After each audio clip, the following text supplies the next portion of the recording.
Alright, this is my trifecta, which I have just put iNav on. I did arm mods to it and landing gear mods.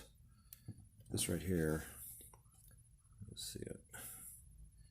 That's I think it's like 1/4 inch or 5mm wide flat carbon bar, I guess.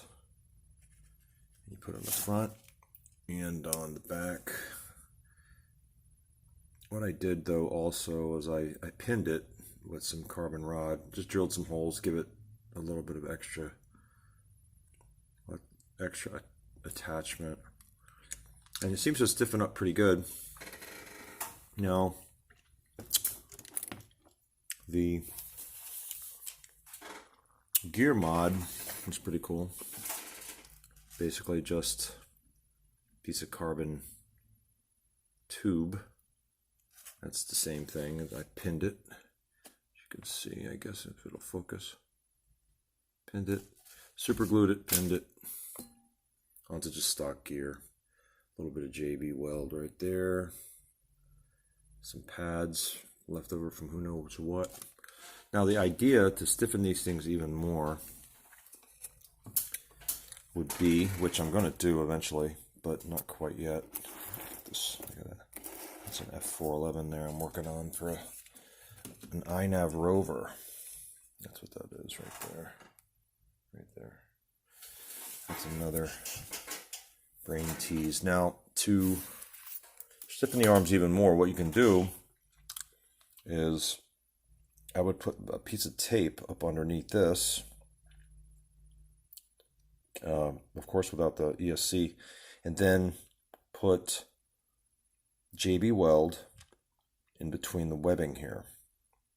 Okay, I have an industrial military complex version of JB weld here.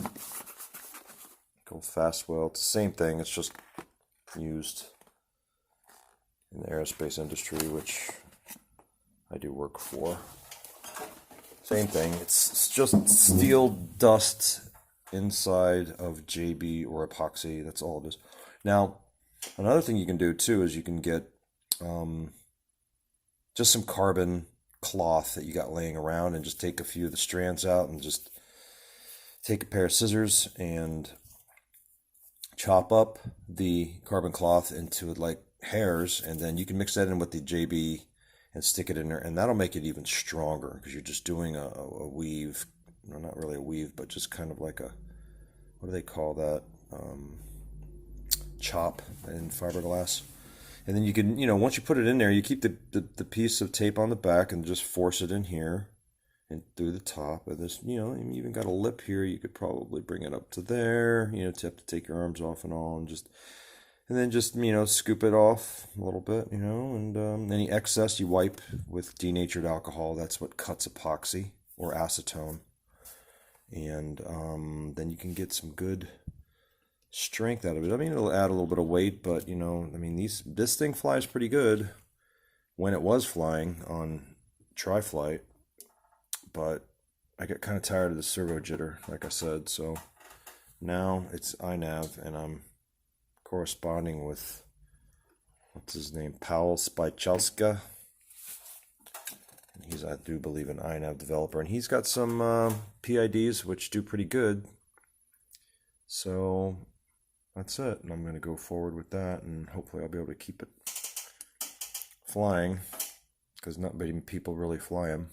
So I love them though. I love these tricopters. I don't know what it is about them. I guess because I can see them. Plus they fly kind of like a regular helicopter, RC helicopter.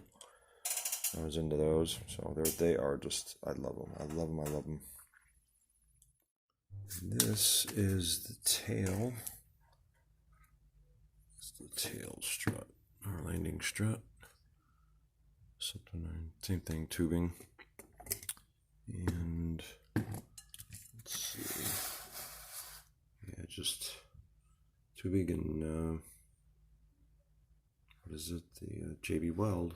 That's all it is. Basically, they're pretty stiff now, But where you get the problems is you twist like this and you're good. You can see the frame arms are pretty good, but you're getting your flex basically in here.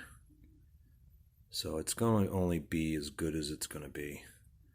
But it pretty much got rid of a lot of the twisting.